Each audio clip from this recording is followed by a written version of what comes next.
क्या ये अपना कार्यकाल पूरा कर पाएंगे? कई तरह की थियरीज, कई तरह की अटकलें, इनके उपराष्ट्रपति को लेकर के भी, और बहुत सारी ताकतें डीप स्टेट को लेकर के भी, इनकी नीतियों को लेकर के भी, जिस तरीके से ये बिहेव कर रहे हैं अमेरिकन्स के साथ भी, अमेरिका के बाहर के देशों के साथ भी, उस सब को लेकर के तो तमाम तरह की चर्चाएं जो हैं वो चल निकली हैं, आशंकाएं व्यक्त की जा रही हैं। देखिए, टैरिफ्स के मामले में he'll take a U turn big term, लेना ही पड़ेगा, क्योंकि अमेरिकन फार्मर्स आर क्राइंग, और रेयर अर्थ पे चाइनीज सैंक्शंस पे भी उनको यू टर्न लेना पड़ेगा। प्लस कांग्रेशनल प्रेशर है भारत के साथ रिलेशनशिप मेंट करने का, क्योंकि भारत ने तो बहुत ही टफ डिसीजन लिए हैं, including replacing Microsoft and Google. तो उस सबसे बहुत फर्क पड़ा है इंडस्ट्री पे। यहाँ पे H1B वीजास के बिना सिलिकॉन वैली चल नहीं सकती, वो भी सबको मालूम है। So they have to take a U turn on tariff. वो आप देखेंगे सॉफ्टनिंग दिखेगा आपको थोड़े दिनों में। एज फार एज इनका कार्यकाल पूरा कंप्लीट होने की बात है, अनलेस समथिंग रिडिक मतलब कि समथिंग स्पेशल, मतलब समथिंग हैपेंस, तभी इनका कार्यकाल कट होगा, नहीं तो नहीं होगा। बिकॉज ये अमेरिका का कल्चर रहा है, किसी को भी 4 साल कंप्लीट करने देते हैं। बाइडेन को भी उन्होंने करने दिया पूरा, और इनका तो सेकंड टर्म है, तो इसको करने देंगे, उनको करने देंगे, अनलेस समथिंग एल्स हैपेंस, जो हम लोग को पता नहीं है।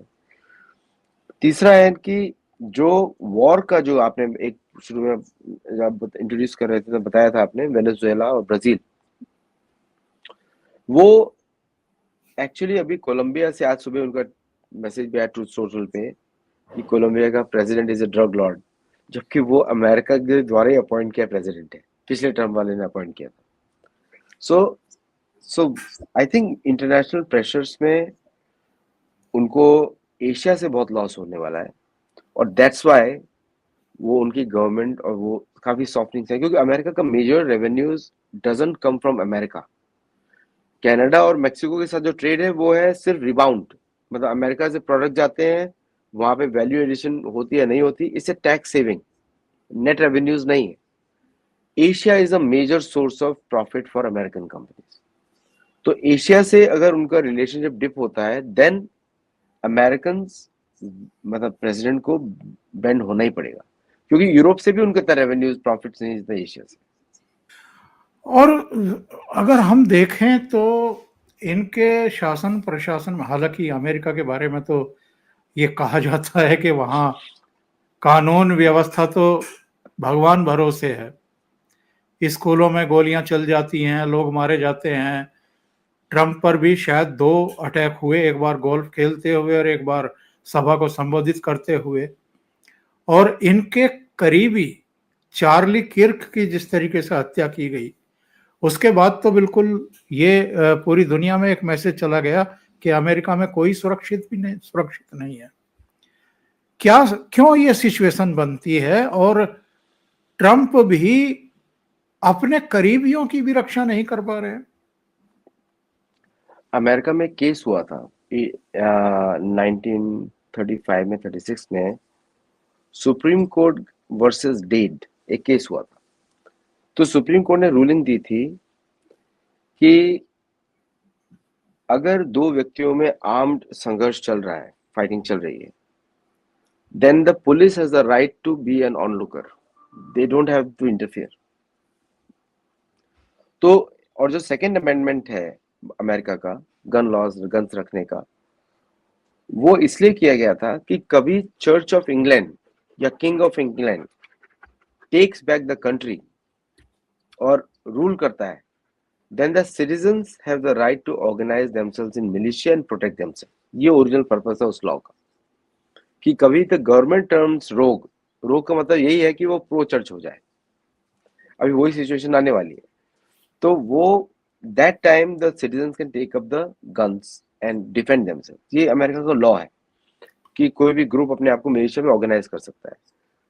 लेकिन जो इस समय जो अगर आप देखें, ये जो वायलेंस, गन वायलेंस जो आप देखते हैं बार बार, gun violence is purely because of mental diseases. क्योंकि कुछ सालों पहले मेंटल हॉस्पिटल्स को इलीगल डिक्लेयर कर दिया गया था।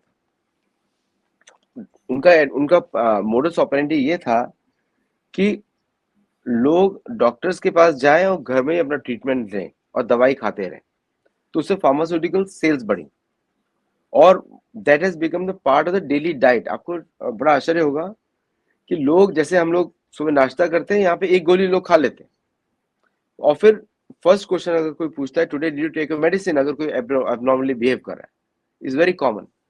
तो इंक्रीज द फार्मा सेल्स और ऑल्टरनेटिव मेडिसिन को उन्होंने वैसे ही बंद कर दिया। योगा तो अब लाना शुरू किया है डॉक्टर्स की वजह से, बट अदरवाइज तो पहले तो योग भी नहीं था, कुछ भी नहीं था यहाँ पे। तो that's why the gun violence is increased, क्योंकि इसमें चर्च का भी मेरे को तो ऐसा लगता है कि चर्च का भी बहुत बड़ा हाथ है, क्योंकि जहां भी अटैक्स हो रहे हैं आप देखेंगे एक पर्टिकुलर वर्ण का है। मैं कलरलेस बोलता हूँ, ब्लैंकोस बोलते हैं स्पेनिश, उसका है।